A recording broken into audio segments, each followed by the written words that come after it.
हा सत्संग संत रामपालजी महाराजांचा असून मराठी भाषिक भक्त समाजास सहज समजावे म्हणून हिंदी भाषेतून मराठी भाषेत रूपांतरित करण्यात आलेले आहे.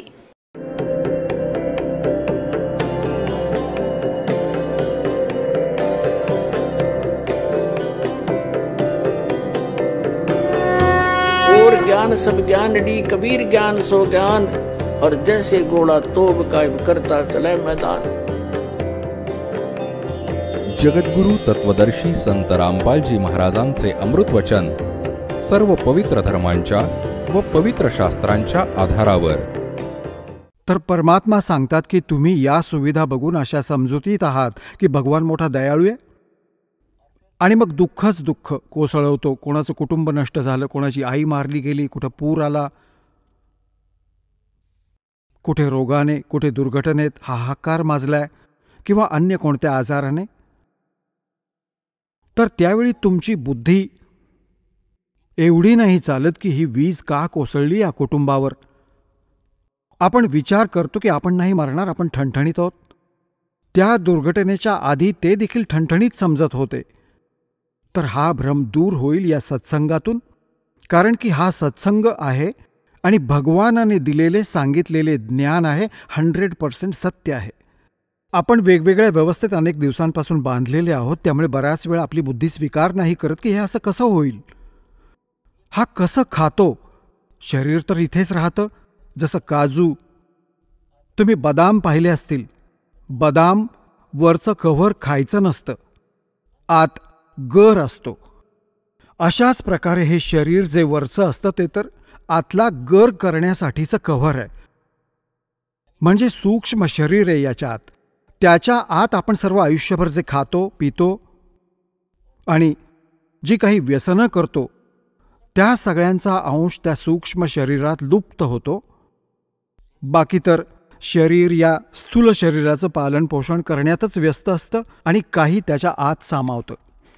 जसं तुम्ही बघता की हुक्का, बिडी, दारू ही तपकीर आणि हे अफीम या खायच्या गोष्टी आहेत आणि सर्वात जास्त सगळ्यांच्या घरात पोचल्यात. कलियुगात एखादाच कोणी वाचला असेल, व्यक्ती वाचली असेल तर घर नाही वाचलंय. तर हे का खात आहेत? कारण की हे मन आहे, याने आपले एजंट सोडलेत. काळाचे दूत आहेत हे दुसरं रूप काळाचं समजा. आणि याला वाटतं की जास्त टेस्ट याला मिळावी, खावी, हुक्का प्यावा, तंबाखू प्यावी, खावी, याचा तेवढाच अंश त्यात जाईल सूक्ष्म शरीरात. आणि मग त्यांना भाजून एक तप्तशिला खूप मोठीशी आहे तव्यासारखी दगडाची, त्यावर टाकतो 1,00,000 प्राण्यांना, सूक्ष्म शरीराला. हे स्थूल शरीर इथेच राहून जातं.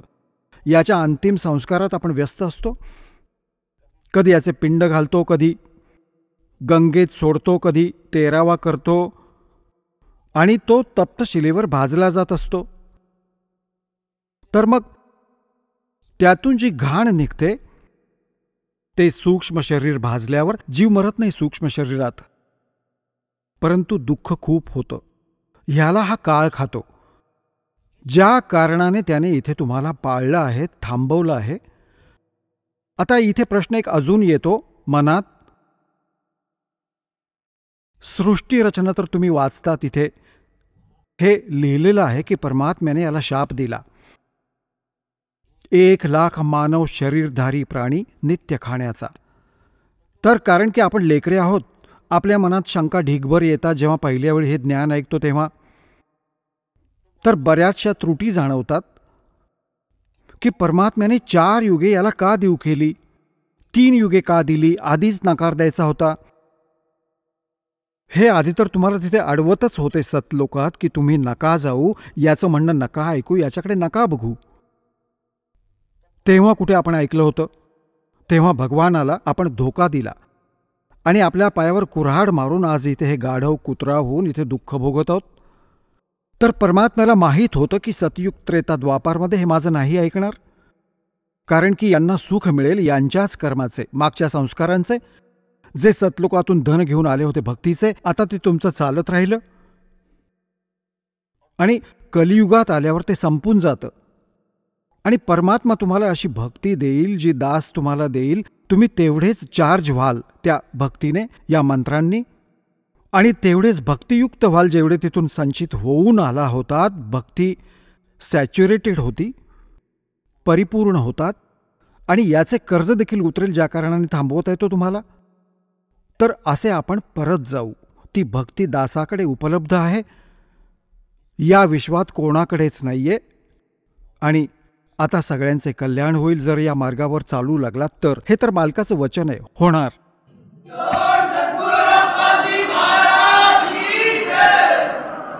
तर सतयुग त्रेता द्वापारमध्ये आपण जास्त दुःखी नव्हतो. वातावरण चांगले होते, दष्टपुष्ट शरीर होते, लांबलचक आयुष्य होते, निरोगी शरीर होते. मृत्यू कधीतरी यायचा. तर सांगण्याचा अर्थ हा आहे की आता परमात्म्याला माहीत होते की जेव्हा यांची बॅटरी डिस्चार्ज होईल, पुण्य अगदी संपून जातील, आणि ज्या साधना हे सतयुग त्रेतामध्ये करत होते त्याचेच त्यावेळी त्यांना सुख मिळत आहे असं वाटत होतं. त्यामुळे सुख नव्हतं मिळत, ते तर तुमच्या संस्कारांमुळे मिळत होते. आता कलियुगात परमात्म्याला माहिती होतं की काळ जो आहे, आता काळ काय म्हणाला होता की कलियुगात हा प्रसंग नंतर ऐकवेल दास तुम्हाला. तर प्रसंग हा चालू आहे की सतयुग त्रेता द्वापारमध्ये तुम्ही एवढे दुःखी नव्हतात, त्यामुळे भगवानापासून लांब राहिलात. आणि ज्या साधना तुम्ही करत होतात तुम्हाला वाटत होतं की त्यामुळे मला लाभ होत आहे. आणि आता तुम्हाला त्या साधना देखील करत आहात आणि त्यातून लाभ नाही होत. कारण की आधी तर तुमची पुण्य होती तीच फळत होती. तुम्हाला वाटायचं की या साधनेने होत आहे. आता काय केलं काळाने, जेव्हा परमात्मा म्हणाले काळाला की मी खाली जाईन, तुझं पितळ उघडं पाडेन आणि सगळ्यांना यथार्थ भक्ती, यथार्थ ज्ञान सांगेन, खऱ्या भगवानाबद्दल त्यांना माहिती देईन आणि सगळ्यांना नाम देऊन मी परत पार करेन, यासाठी मी खाली जाईन. तर काळ म्हणतात की एकदम इतका माझ्यावर असा तुटून पडला. धरमदासजींना सांगत आहेत परमात्मा, कबीरजी. तर मी धरमदास सतनामाचं सुमरण सुरू केलं आणि या सतनामाच्या सुमरणानेच त्याच्यावर एवढा वाईट परिणाम झाला की एवढे भयंकर रूप धारण करून माझ्यावर चालून आला होता तो. एकदम असा पडला जमिनीवर जसे पक्ष्याचे पंख छाटले जातात, पडून पडून तडफडत असतो, तो विवश होतो उडण्यासाठी, अशी स्थिती झाली. असा तळमळत आहे पडल्या पडल्या. एका सुमरणाचा एवढा परिणाम झाला त्याच्यावर. तर पुण्यात्म्यांनो, इथे परमात्मा आपल्यालाही सतर्क करतात की कधीही तुमच्यावर काही अशी आपत्ती आली तर जगातल्या कोणत्या व्यक्तीचे स्मरण नका करू. या मंत्राचा जप करा. प्रथम मंत्र मिळाला असेल तर प्रथम मंत्राचा जप करा. सतनाम मिळालं तर सतनामाचं सुमरण श्वासाने करा. सारनाम मिळालं असेल तर सारनामाचं सुमरण आपले करा. सतनाम मिळाल्यानंतर सतनामाचं सुमरण करा. अशा परिस्थितीत प्रथम मंत्र नका करू. सारनाम मिळाल्यानंतर मग सतनामाचं सुमरण नका करू, ते सारनामच करा. प्रथम मंत्र मिळाला असेल तर प्रथम मंत्रच करा. त्यातही खूप पॉवर आहे, ताकद आहे. तर ही स्थिती आहे. तर ते म्हणतात की मी सुमरण केले तर तो असा पडला. तो समजला की याच्याजवळ काही प्रबळ शक्ती आहे, मंत्र आहे, ज्या कारणाने मी विवश झालो. चरणात येऊन पडला, पाय धरले, घसटत घसटत येऊन परमात्मा कबीरजींचे. तर सांगण्याचा अर्थ हा आहे की त्यावेळी त्याने काय मागितले होते. चरण पकडून, चरण धरून म्हणू लागला की भाऊ, तुम्ही माझे मोठे भाऊ, मी तुमचा लहान भाऊ. कारण की परमात्मा जोगजीत रूपात होते. आणि काय म्हणतो की लहान तर चुका करतातच करतात आणि मोठे क्षमा करत असतात. तुम्ही मोठे भाऊ आहात, लेकराने कितीही चुका करू देत, आता तर मी तुम्हाला पित्यासमान मानतो, मला क्षमा करा. वेड्यासारखा गयावया करू लागला.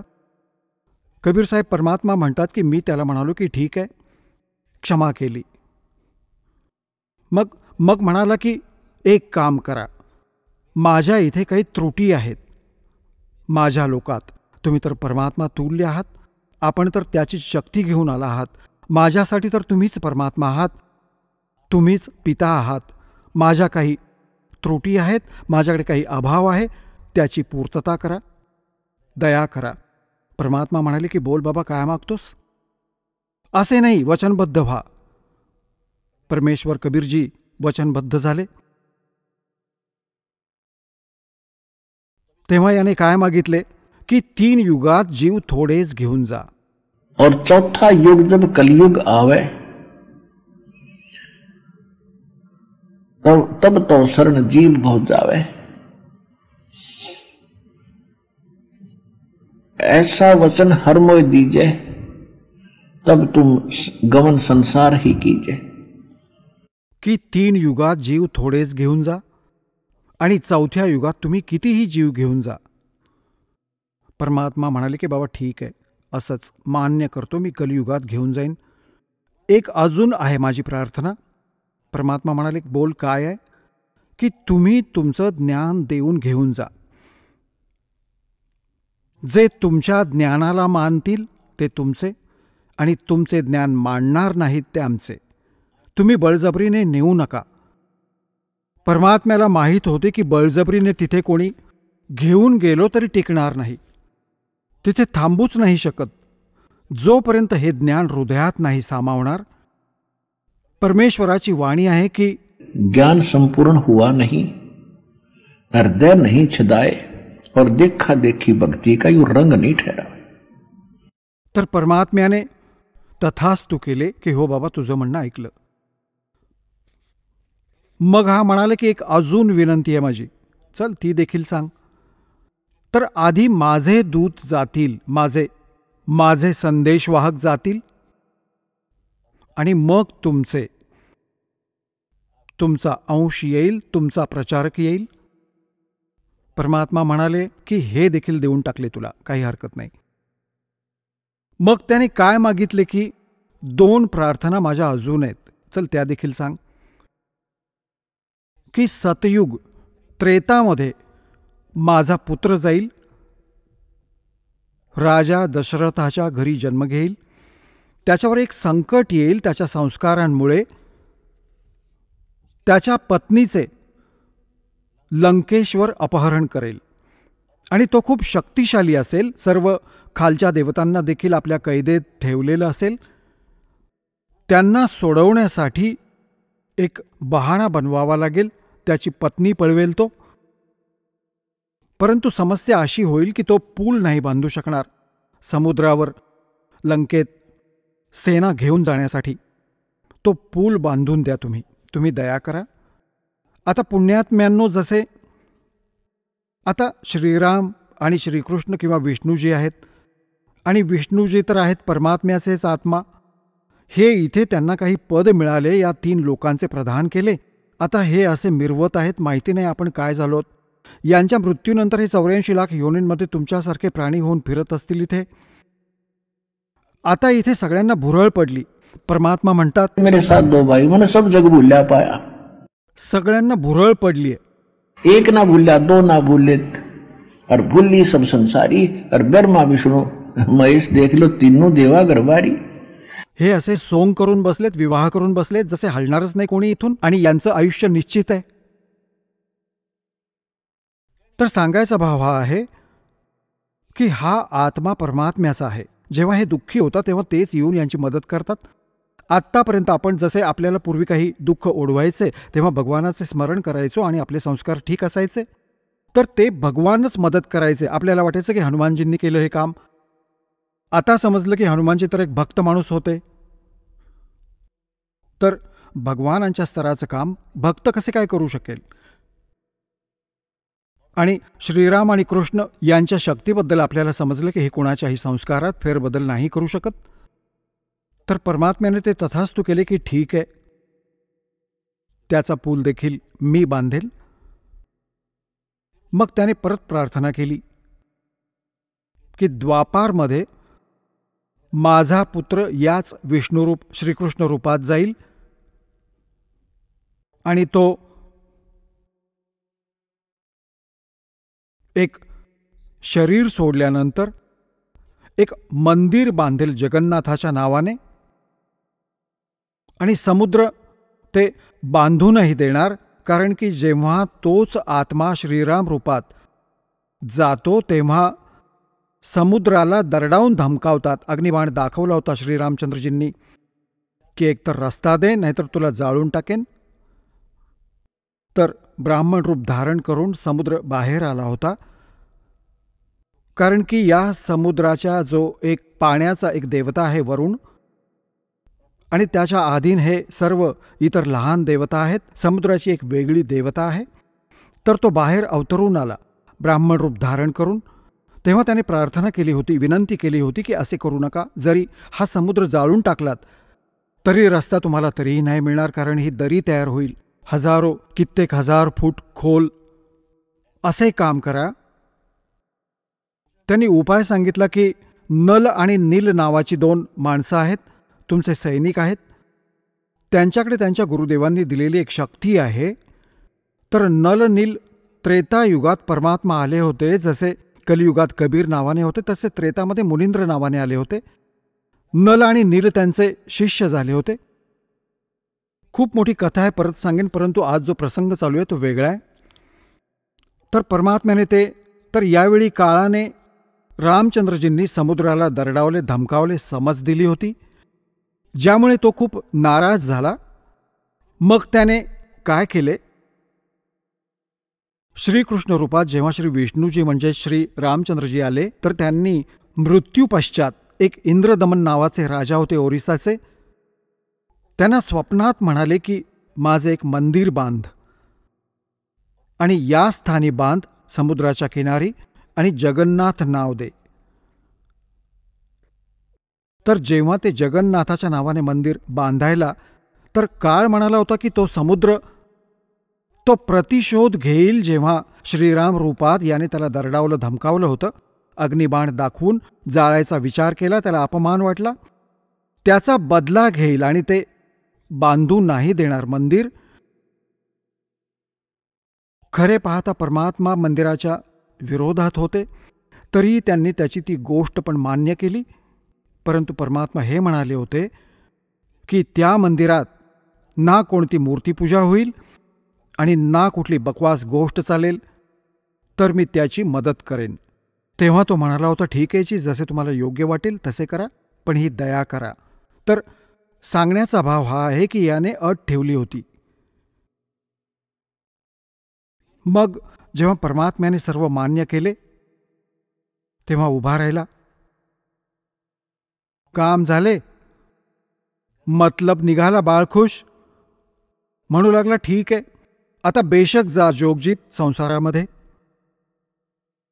बघा, जेव्हा तुम्ही कलियुगात याल तुमच्या आधी मी माझे दूत पाठवून त्यांना अशा ज्ञानात रंगवेन, शास्त्राचा बहाणा करतील, नाव सद्ग्रंथांचे घेतील आणि ज्ञान म्हणून सगळे बकवास ऐकवतील.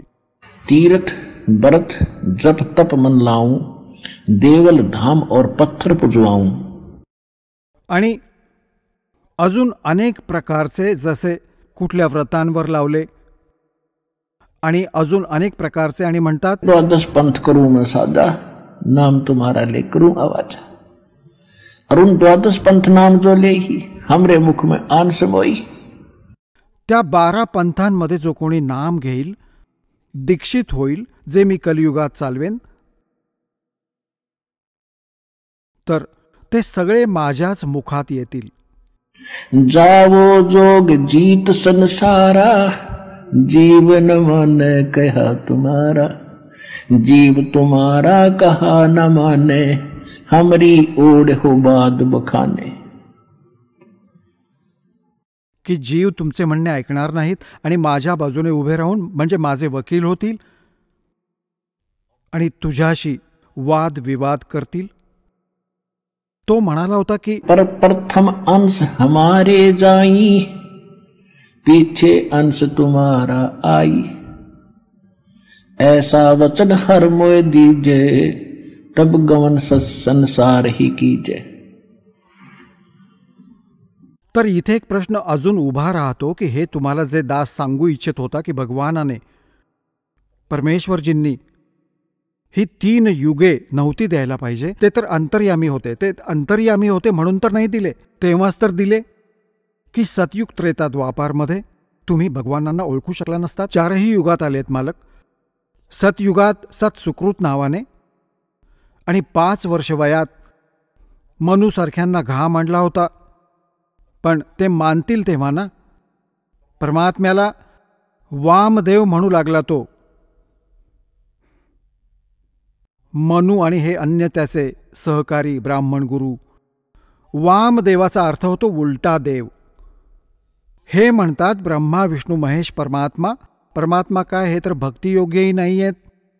हे नाशवान आहेत. परमात्मा कोणी वेगळाच आहे. तर अशा प्रकारे ते परमात्म्याला निराकार सांगतात, पण तो तर साकार आहे.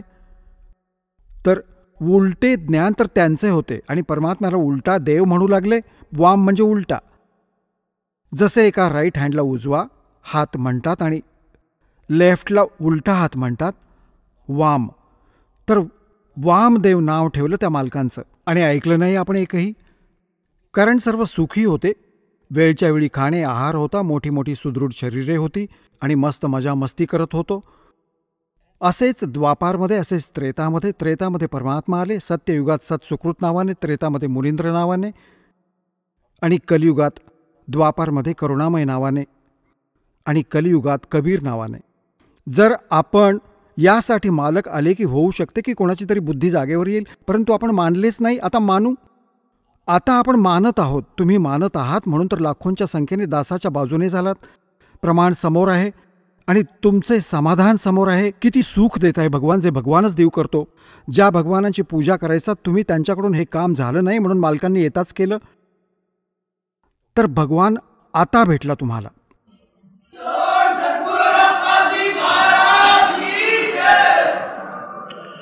सतयुग में सत सुकृत कह टेरा, त्रेता नाम मुनींदर मेरा, द्वापर में करुणा में कहाया, कलयुग नाम कबीर धराया।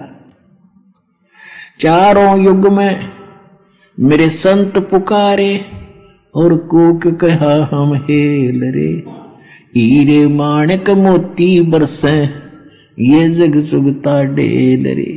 की 4ही युगात आम्ही आलो आहोत आणि आम्ही हे ज्ञान दिले. पर भी लेन जात है दुनिया, हमरा ज्ञान किने ना सुनिया. तर यासाठी परमात्म्याने हे कलियुग सिलेक्ट केले की सतयुग त्रेता द्वापारमध्ये यांची सगळी बॅटरी डाऊन होईल, यांची पुण्य संपतील आणि हे मग भक्ती पण करतील, कारण की आत्मा भक्तीशिवाय राहू नाही शकत. तर काळाने हे नकली दूत पाठवायला सुरुवात केली. महात्मा बुद्ध पाठवला. त्याने संपूर्ण चीनला नास्तिक केलं, कारण की तो पूर्वजन्मीचा संस्कारी होता आणि त्याच्या पूर्वजन्मीच्या भक्तीमुळे त्याच्या वचनात देखील शक्ती होती. तर काही लोकांवर प्रभाव पडला, काहींची कामे देखील झाली आणि त्यांचे अनुयायी झालो. तेव्हा तर अनुयायी झालो आपण. मग जी साधना त्याने दिलेली होती त्याने काही लाभ झाला नाही, ज्या कारणाने त्यांनी हे मानले की भगवान वगैरे काही नाही आहे, कारण जे लोक साधना करत होते त्यांना काही लाभच नाही झाला. तर आता ही स्थिती मग थोडीशी मालकांची कृपा झाली. शंकराचार्य आले, नाहीतर बौद्ध धर्म पूर्ण भारतात फैलावला असता. तर या शंकराचार्य आदी शंकराचार्यजींनी, जे शंकरजींच्या लोकातून आलेले होते, तर त्यांनी प्रयत्न केला ते थांबवण्याचा. तर ते देखील काळाच्या अधीन होते. तर मग त्यांनी श्री ब्रह्मा विष्णू महेशावर आणून आपले लक्ष एकवटले की हे भगवान आहेत. हे म्हणजे असं झालं की आगीतून उठून फुपाट्यात पडलो. आता आपण सारे ब्रह्मा विष्णू महेशाचे पुजारी झालो. ब्रह्माला तर नाही पूजत, परंतु विष्णू आणि शिवाची तर भक्ती आपण करतच होतो. आणि हेच त्यामध्ये शंकर पाठ पंचममध्ये लिहिलंय, जे शंकराचार्य आदी शंकराचार्य यांचा स्वतःचा अनुभव आहे. त्यात लिहिलं आहे की शिवभक्ती, शिव आणि विष्णूची भक्ती करा. आणि दुसरीकडे म्हणतात की जीवच भगवान आहे. तर हे आहे, याला म्हणतात निरर्थक अर्धवट ज्ञान. तर परमात्म्याने आता येऊन तुम्हाला फुफाट्यातून बाहेर पण काढले. आता येऊ आपण योग्य जागेवर. आणि आता पार होऊ, सर्वांचं कल्याण होईल. हे वचन भगवानांचं आहे, दास ऐकवत आहे. बस एवढीच गोष्ट आहे.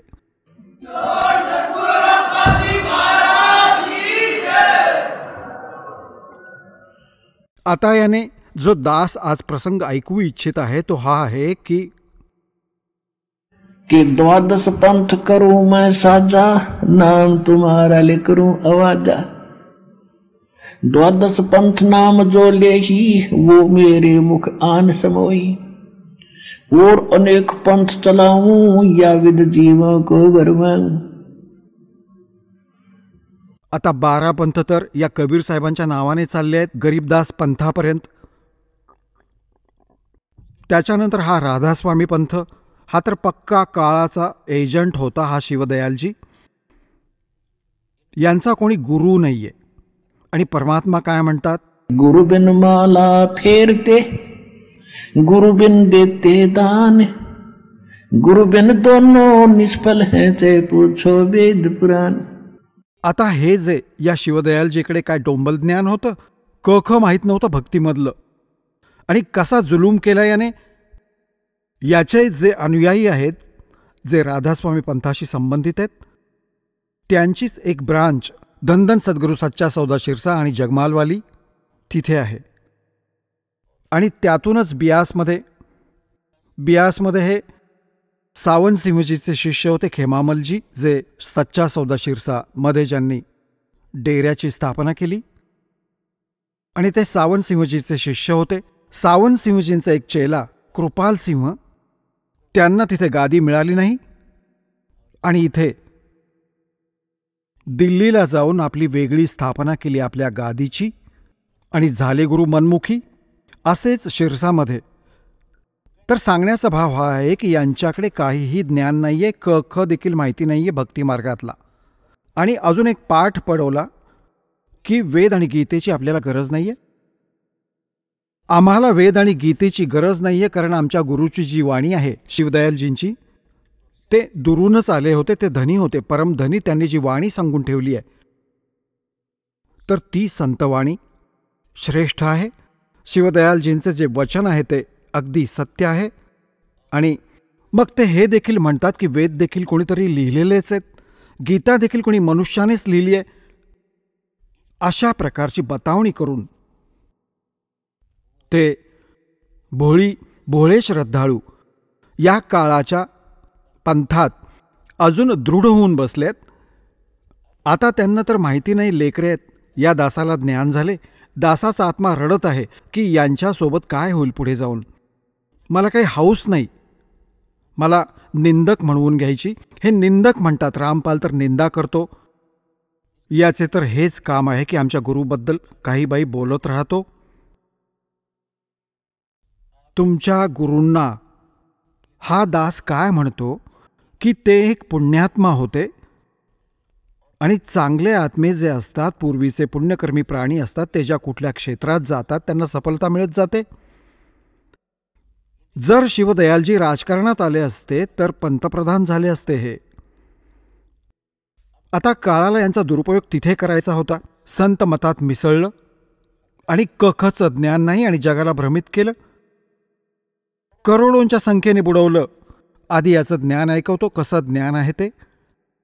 पुण्यात्म्यानो, ज्ञानानेच माणसाची परख होते. आणि आता माणूस निघून गेला. त्याचा जो अनुभव होता त्याने सगळं आपलं कथन केलं, याच्या चेल्यांनी लिहिलं आणि याला 150 वर्ष झाली वाचत आले. ते त्यांनीच लिहिलेलं पुस्तक आहे. दास ऐकवत आहे, वाचत आहे. वाचणं हा काही गुन्हा नाही. तुम्हीही वाचत आहात, आम्हीही वाचतोय. तुम्ही एकटे वाचत आहात, मी लाखोंना वाचून दाखवतोय. सांगा त्यात वाईट का वाटतं तुम्हाला? तुमचं पुस्तक आणि दास ऐकवत आहे. जर ते ज्ञान चांगलं असेल तर ग्रहण करेल सगळी जनता, आणि चुकीचं असेल तर ते सोडून देतील. ऐकवण्याचा हाच हेतू आहे दासाचा. आणि मग ते म्हणतात की मी निंदा करतो. निंदा तर तिला म्हणतात जर मी खोटं बोलतोय आणि पाठीमागे बोलतो, खुलेआम बोलत आहे. आता जवळजवळ 10 वर्ष झाली TV चॅनेलवर आणि व्हिडिओ CD करून करून भक्त देत आहेत की एकाचे तरी उत्तर द्या की रामपालांनी हे खोटं सांगितलं. एक उत्तर द्या. तर हे खोटे आहेत. तर आज मानव खूप बुद्धिमान आहे.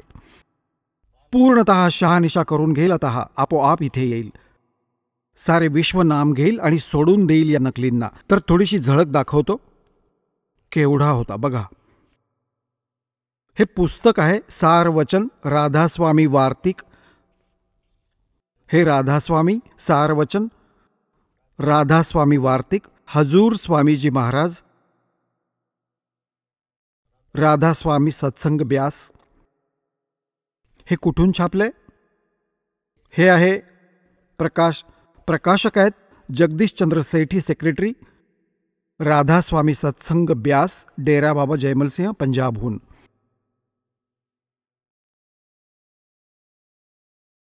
ही पहिली आवृत्ती 1961 मध्ये छापली होती. आणि हे कुठून? मुद्रक आहेत लक्ष्मी ऑफसेट प्रिंटर्स, दिल्लीहून. हे असे सगळे बघून घ्या. हे सगळे आता याच्या भूमिकेतून लक्षात येईल सगळं. सारवचन राधास्वामी वार्तिक हजूर स्वामीजी महाराजांच्या वचनांचा संग्रह आहे. महाराज परमधामाला गेल्याच्या काही वर्षांनंतर यांचा संग्रह करून पुस्तक रूपात छापले गेले. हे काय म्हणत आहेत की सारवचन राधास्वामी वार्तिक हजूर स्वामीजी महाराजांच्या वचनांचा प्रवचनांचा संग्रह आहे. ही वचने सत्संग आणि त्यांच्या इतर चर्चांच्या दरम्यान सत्संगींनी नोट केले होते. स्वामीजी महाराज परमधामाला गेल्याच्या नंतर काही वर्षांनी याचा संग्रह करून पुस्तक रूपात छापले गेले. सन 1902 मध्ये बाबा जयमलसिंहजी महाराजांनी सारवचन राधास्वामी वार्तिकला पहिल्यांदा गुरुमुखी लिपीत छापले होते. 1902 मध्ये. लक्षात ठेवा. अरे हे काय अजबच आहे. आज 2012 आले, हे 14 आले, 112 वर्ष झाली या अज्ञानाला. छापून आणि वाचतोय. सन 1902 मध्ये बाबा जयमलसिंहजी महाराजांनी सारवचन राधास्वामी वार्तिक पहिल्यांदा गुरुमुखी लिपीत पंजाबी भाषेत छापले होते. प्रस्तुत पुस्तक त्याच ग्रंथ प्रथम गुरुमुखी संस्करणाच्या अनुसार आहे. म्हणजे त्याचा हिंदी अनुवाद आहे पंजाबीचा. आणि आता याचे हिंदी संस्करण प्रकाशित केले जात आहे. संत आपल्याला बाह्यमुखी क्रिया आणि कर्मकांड. आता एवढंच वाचायचं आहे आपल्याला इथे. हे बघा, हे स्वामीजी कोण होते? स्वामीजी महाराजांचे शुभ नाव शेठ शिवदयाल सिंहजी होते. त्यांनी 25 ऑगस्ट सन 1818 मध्ये आग्रा शहरात जन्म घेतला. त्यांच्या वडिलांचे नाव शेठ दिलवाली सिंहजी तथा आईचं नाव महामायाजी होते. त्यांचे पूर्वज पंजाबचे राहणारे होते आणि घरात गुरुग्रंथ साहेबचा पाठ वाचला जात असे. त्यांचे मातापिता हाथरसचे प्रसिद्ध संत तुलसी साहेबांचे भक्त होते. हे तुलसीदास हाथरसवाले यांचे भक्त होते, लक्षात ठेवा. स्वामीजी महाराजांनी तुलसी साहेब जींची बरीच संगत केली होती. शिवदयालजींनी देखील त्या तुलसी साहेबांची बरीच वचने प्रवचने ऐकली होती. लहानपणापासूनच स्वामीजी महाराज म्हणजे शिवदयालजी महाराजांची रुची अध्यात्माकडे होती. त्यांनी एका खोलीत बसून 17 वर्ष सुरत शब्दयोगचा अभ्यास केला. आता पुण्यात्म्यांनो, हा जो हठयोग स्वामीजी महाराज शिवदयालजींनी केला हा कोणत्याही संताने नाही केला. जे ज्यांना भगवान भेटले, आदरणीय धरमदास साहेबजी, आदरणीय मलुकदास साहेबजी, आदरणीय नानक साहेबजी, आदरणीय दादू साहेबजी आणि आदरणीय गरीबदास साहेबजी गावछोडाणी जिल्हा झज्जरवाले, आदरणीय घिसादास साहेबजी यांनी कधीही हा हठयोग नाही केला जी यांनी फुकटची ओझी वाहिली. अजून बघा, 17 वर्ष साधना करून याने काय केले बघा.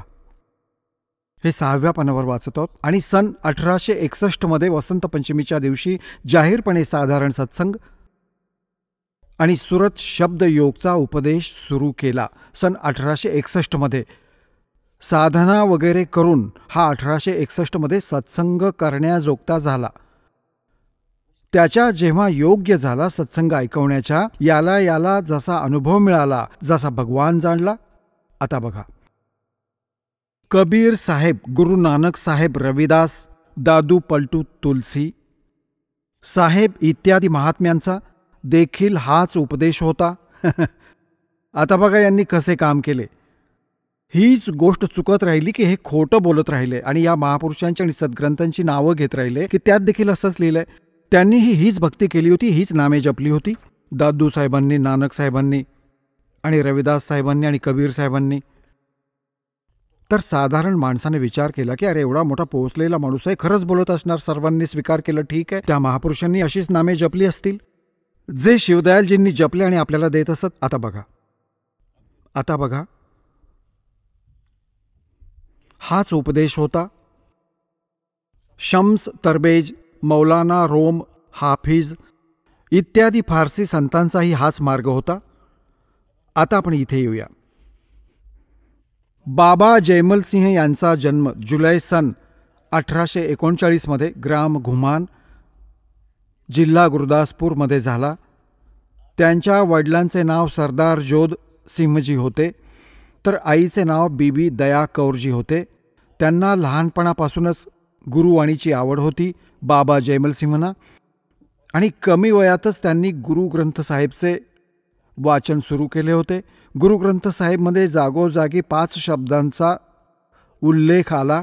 बाबाजी 5 शब्दांचे रहस्य जाणून घेण्यासाठी उत्सुक झाले. ते याच शोधात घरातून निघाले आणि जागोजागी जाऊन महात्म्यांना भेटत राहिले. 5 शब्दांचं रहस्य उलगडण्याच्या प्रयत्नात राहिले. याच दरम्यान, याच शोधात ते स्वामीजी महाराजांच्याकडे आग्र्याला आले. जयमलसिंहजी म्हणतात, बाबा जयमलसिंहजींनी गुरुग्रंथ साहेब वाचले आणि त्यात लिहिले होते 5 प्रधान आणि 5 नामे, आणि त्या 5 नामांचा धुंधुनकार. गुरुग्रंथ साहेबमध्ये तर हे लिहिलंय की 5 प्रधान आहेत आणि त्यांची 5च नामे आहेत आणि त्यांची देखील धून आहे. ती 5 नामे प्रधान कोणती? शरीराच्या आत मूल कमळ, या कमळाच्या आत जे 5ही प्रधान बसले आहेत, ही नामेच त्यांच्याबद्दलचे संकेत होती. हे इथून पकडून शोधून शिवदयालमध्ये अडकले जयमलसिंहजी. त्याने ह्याला पढवले की हे 5 नाम आहेत: ओंकार, निरंकार, ज्योती, निरंजन, सोहम आणि सतनाम. याने ती 5 नामे मांडली आणि त्यातला मोठा विद्वान ठरवलं आणि मग त्याचा चेला झाला. बघा,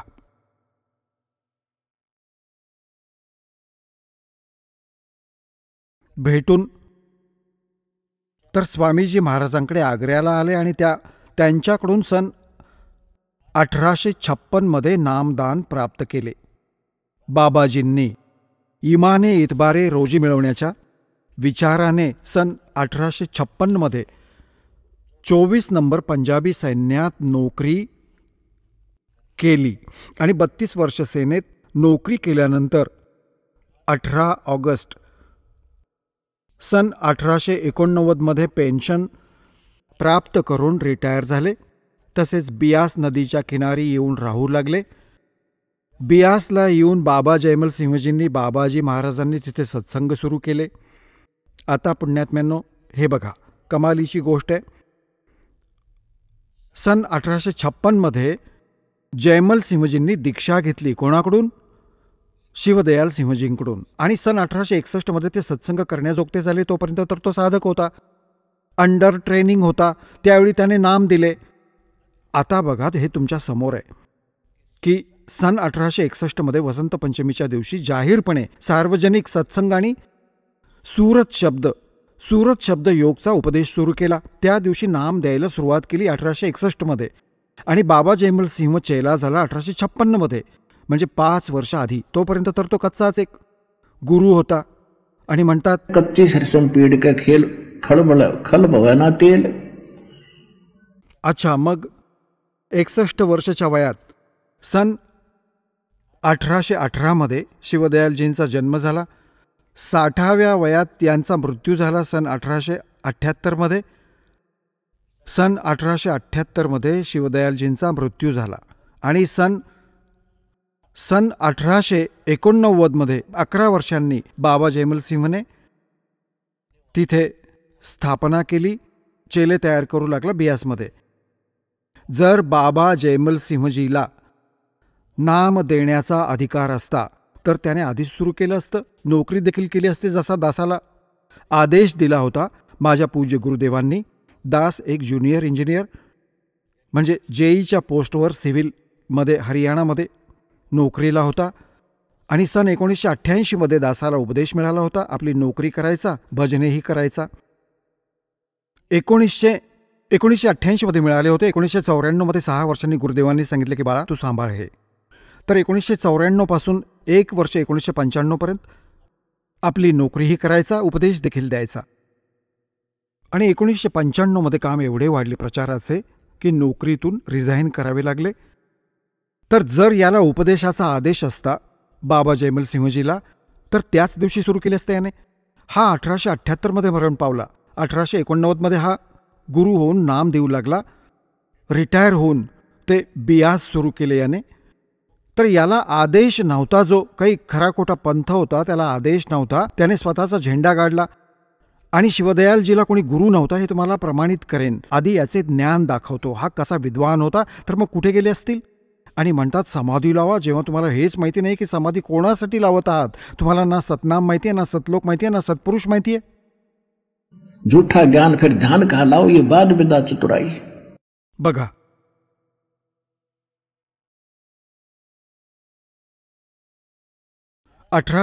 मध्ये नाम घेतले बाबा जयमल सिंहनी. 1856 नामदान प्राप्त केले आणि 32 वर्ष नोकरीमध्ये सेनेत नोकरी केली. आणि मग सन 1889 15 ऑगस्ट 1889 पेन्शन प्राप्त करून रिटायर झाले आणि बियास नदीच्या किनारी येऊन राहू लागले आणि तिथे येऊन सत्संग सुरू केला. झाला गुरु बाबा जयमल सिंहजी. नाही, याला आदेश आहे. जसाही असेल थोडाफार तोडका मोडका ते देखील चुकीचं. आता यांचा जरा इतिहास बघा. तुम्ही तर बालक आहात. विद्यार्थी सर्व काही नाही समजू शकत. जर विद्यार्थी समजू शकले असते तर मग टीचरची काय गरज होती, या गुरूंची काय गरज होती जर भक्त सर्व काही स्वतः सोडवत असतील तर. नौमन सूत उलझिया ये ऋषि रहे जखमारे और सतगुरु ऐसा सुलझा दे वही उलझे न दूजी वार. आता हा दास आहे तो सद्गुरू. असे उलगडून देऊ या कलियुगात. अध्यात्म ज्ञानाचा गुंता नाही होणार. कोणी भक्ती करा किंवा नका करू.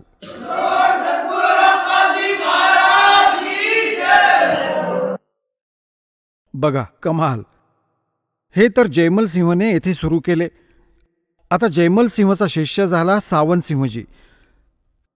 सावंत सिंहजींचे शिष्य झाले बाबा खेमामलजी. बाबा खेमामलजी ज्यांना बलुचिस्तानी शाह मस्ताना देखील म्हणू लागले. शिरसामध्ये डेरा स्थापन केला. तर बाबा जयमल सिंहजींनी त्यांना काही आदेश नाही दिला नाम देण्याचा. हे जे काही तोडकं मोडकं होतं ते सुद्धा चुकीचं करत आहेत. आता दाखवतो. आता इथे बघा,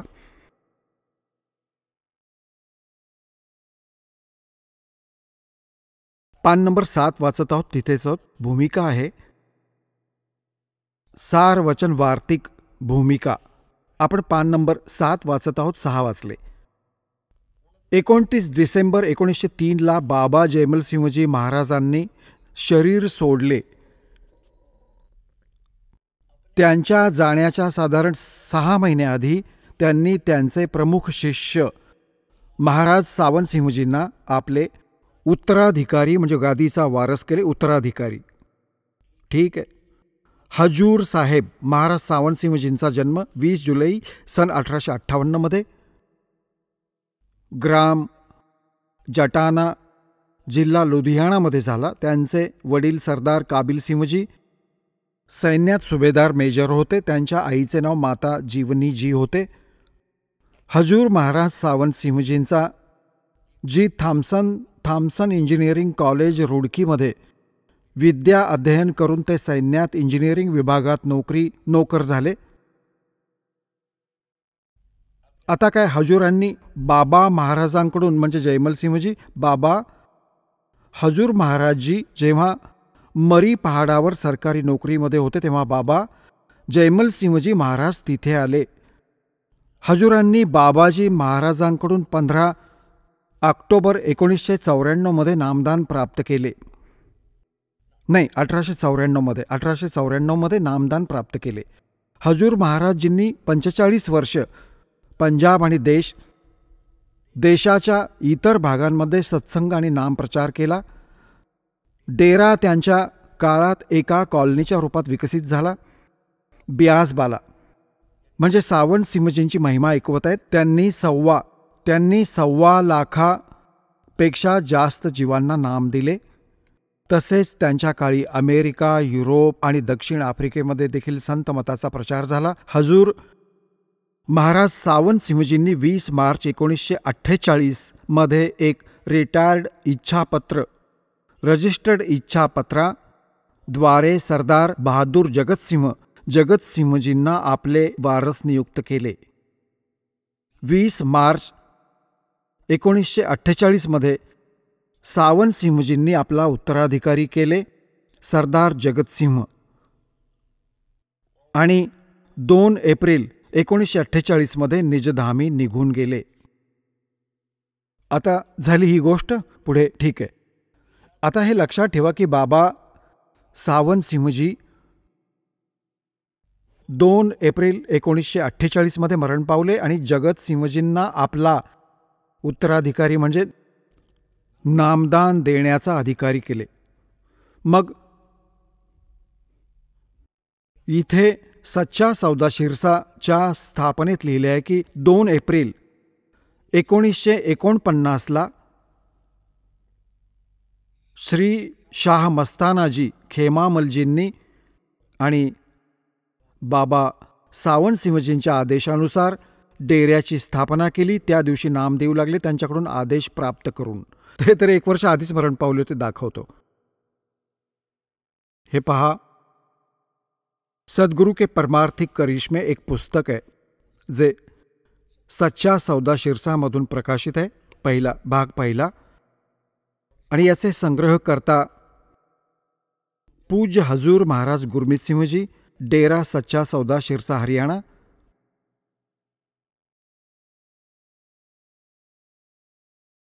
हे तेच आहे.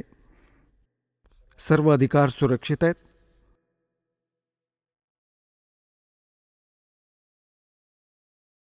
हे तेच पुस्तक आहे. सद्गुरु के परमार्थिक करिश्मों का वृत्तांत. हे तेच संग्रहकर्ता तेच आहेत. आणि हे छापलं कुठून आहे? प्रकाशक आहेत इंद्रसेन प्रबंधक, डेरा सच्चा सौदा शिरसा, हरियाणा, भारत. हे छापलं कुठे आहे? इंद्रसेन प्रबंधक, परमार्थ उपदेश प्रिंटिंग प्रेस, डेरा सच्चा सौदा, बेगू रोड, शिरसा, हरियाणा, भारत इथून. याच्या 27 पानावर घेऊन जातो तुम्हाला. हे आहेत श्री परमसंत शाह मस्तानाजी महाराज यांनी नारा लावलाय, धनधन सद्गुरू तेरा ही आसरा. आणि बघा लांबून संपूर्ण चित्र बघा महापुरुषाचं. हे किती चांगले आत्मे होते, परंतु अडकले या नकलींमध्ये. आता इथे यांचा थोडासा इतिहास आहे. परमपूज्य बेपरवाह मस्तानाजींच्या पावन आयुष्याची झळक. परमसंत बेपरवाह मस्तानाजी, गाव कोटडा, तहसील गंधेय,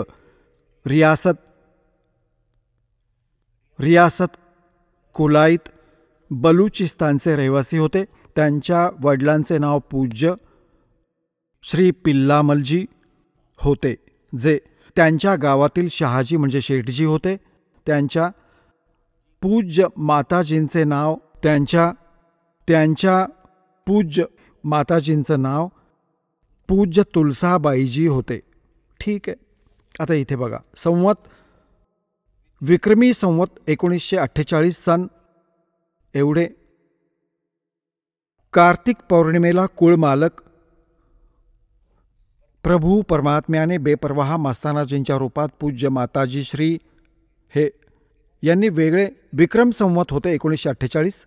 विक्रमी संवत 1948 सन 1891 मध्ये कार्तिक पौर्णिमेला कुळमालक प्रभू परमात्म्याने बेपरवाह मस्तानाजींच्या रूपात पूज्य पिताश्री पिल्लामल जींच्या घरी जन्म घेतला. ते क्षत्रिय वर्णाशी संबंधित होते.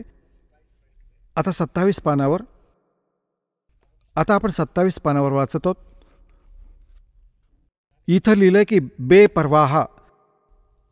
बेपरवाह मस्तानाजींनी म्हणजे खेमामलजींनी संगतच्या वारंवार विनंतीमुळे म्हणजे संगतीच्या आग्रहामुळे आणि बाबा सावन शहाजींच्या हुकमाने एप्रिल 1949 मध्ये नामदान द्यायला सुरू केले.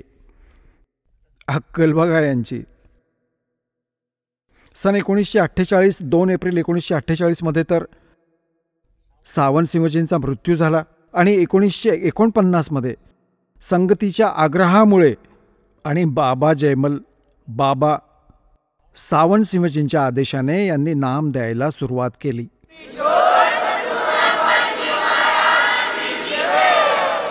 चला आता आपण त्या श्रद्धाळूंचे अनुभव जाणून घेऊयात ज्यांनी जगद्गुरू तत्वदर्शी संत रामपालजी महाराजांकडून नामदीक्षा प्राप्त केलेली आहे, तसेच त्यांच्याद्वारे सांगितलेल्या भक्ती मार्गावर चालत आहेत. नमस्कार सर. आपलं नाव? हरिश्चंद्र शंकर घरटे. आपण कुठून आलात? घोडदे, तालुका साक्री, जिल्हा धुळे. आपला व्यवसाय काय आहे? शेती व्यवसाय. संत रामपालजी महाराजांची गुरुदीक्षा आपण कधी घेतली? फेब्रुवारी 2020 मध्ये. संत रामपालजी महाराजांची गुरुदीक्षा घेण्या अगोदर आपण व आपला परिवार कोणती भक्ती साधना करत होतात? संत ठाकूर शिवाजी महाराजांची भक्ती करत होतो. त्यांना संत ठाकूरजी महाराजांना गुरु केलं होतं लहानपणापासूनच. तर भक्ती करत असताना म्हणजे ते 3-3 तास बसणं डोळ्या लावून अशी साधना करत होतो. साधना करत असताना बरेचसे वर्ष केले आम्ही बुवा साधना. परमेश्वराला हे आराधना करतो दररोज बुवा. संध्याकाळी पहाटेला उठतो आणि ते नामासून डोळे लावून बसायचो. मग तरी करत होतो की बुवा कुठेतरी मोक्षाचा मार्ग आहे शेवटी असं. आणि गुरुवर जास्त निष्ठा होती, जास्तच श्रद्धा होती जास्त. ठाकूरजी महाराज म्हणजे एकदम जबरदस्त हे वाटायचं मला. त्यामुळे मी त्या साधनेत करत होतो. मग हळूहळू मी या काही लोकांचं बघायचो. काही लोक असं होते आमच्या गावामध्ये सत्संग, त्यांनी नाम पण घेतलेले होते आणि काही हळूहळू म्हणजे दारू पण प्यायचे, काही बिडी प्यायचे, तंबाखू खायचे. मग काही लोकांना मला सांगतात की बुवा असं राहतं तसं राहतं, काय टेन्शन घेतो, घे बुवा. थोडं हळूहळू थोडं मी नशावतीकडे वळालो. तर प्यायला लागलो दारू. पिता तर मग जास्तच प्रमाण वाढलं. खूपच 4-5 वर्षात जास्त दारू पिली. मग शेवटी 2019पर्यंत दारू पिली मी. सर, जसं तुम्ही सांगत आहात की आपण सुरुवातीला लहानपणापासून ठाकरसिंग महाराज यांच्या शरणात होतात. त्यांनी जी भक्तिविधी दिली त्या भक्तिविधीमध्ये आपण लीन होतात. परंतु असं असतानासुद्धा आपण व्यसनाधीन झालात, दारूच्या नशेत वाहून गेलात आणि एक व्यसनी व्यक्ती म्हणून आपली ओळख झाली. तर मला असं विचारायचं आहे की ह्या परिस्थितीमध्ये आपल्याला संत रामपालजी महाराजांचा मार्ग कसा कळाला आणि आपण त्यांच्या शरणात कसे आलात? हो सर, ते असं आहे, मी यूट्यूबला बघता अचानक यूट्यूबला मी तर बघत जी आहेत त्यांचा कार्यक्रम पाहिला. मी ते सत्संगी होते, त्यांना चांगल्या प्रकारे ओळखत होतो. तर त्यांच्या अचानक यूट्यूबला आलं तर मग मी ते पाहिलं, 4-5-10 पाहिलं. मग त्याच्यावर मी जरासं मोहित झालो की बुवा असं मग ते नंबर वगैरे लावला. मी तिथं आश्रमला पण बोललो. मग ते कार्यक्रम बुवा असं लागतो साधना चॅनलवर. तर मग मी साधनावर ते कार्यक्रम पाहिले गुरुजींचे सत्संग रामपाल महाराजांचं. 4-5 दिवस पाहिला. ते इंटरव्ह्यू काहींचा ऐकलं पण मी. आणि तो सत्संग पाहिला तर मला ते ज्ञान खूपच काही आवडलं ते कबीर महाराजांचं. थोडंसं मग मी डोक्यात विचार करायचो की आपलं ठाकरसिंग महाराजांचं आणि यांच्यामध्ये जे दंतकथा काहीतरी असं वाटत होतं. मग असं करताना मी लगेच विचार केला की बुवा ही नामदीक्षा घेणार बुवा मी.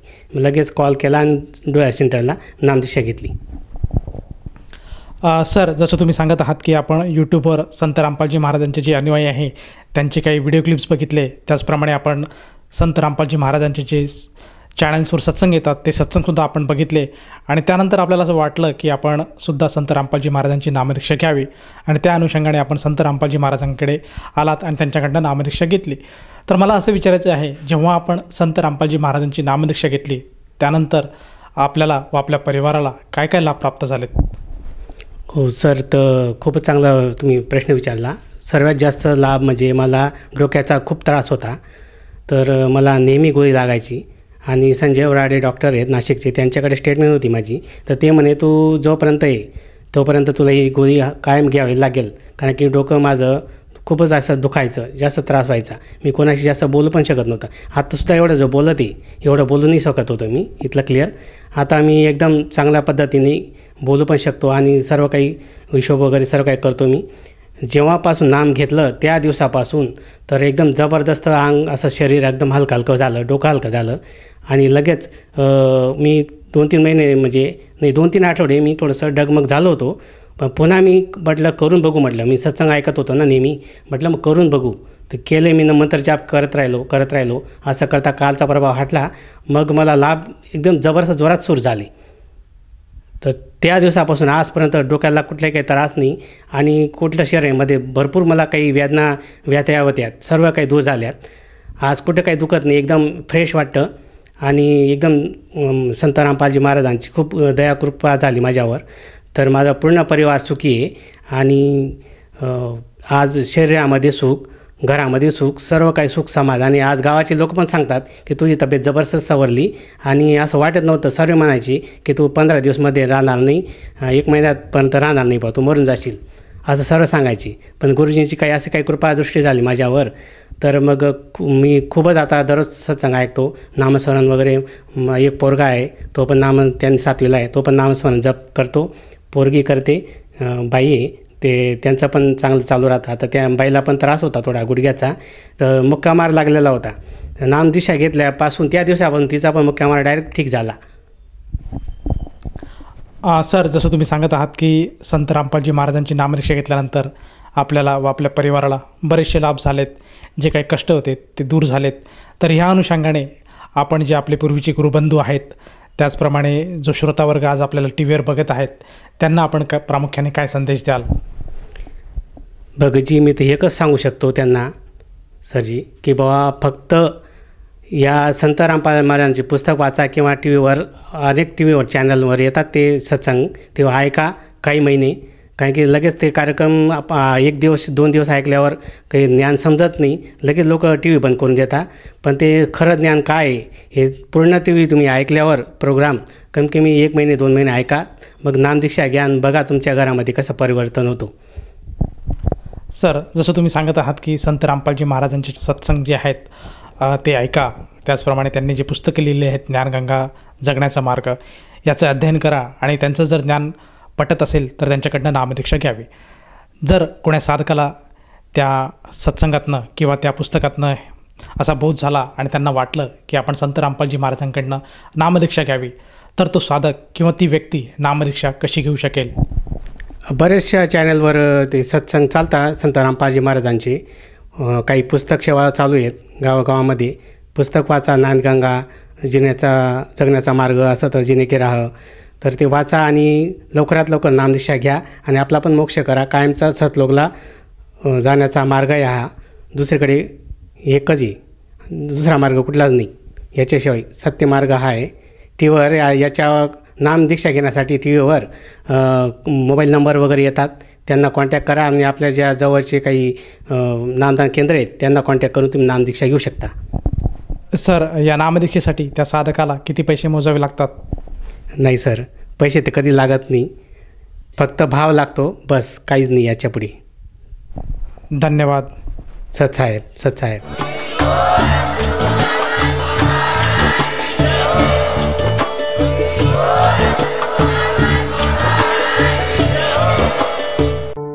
आपण ऐकत होता जगद्गुरु तत्वदर्शी संत रामपालजी महाराजांचे मंगल प्रवचन.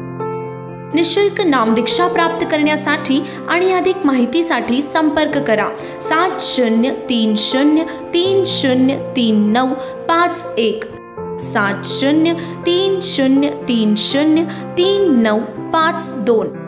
आमची वेबसाईट आहे www.jagadgururampalji.org.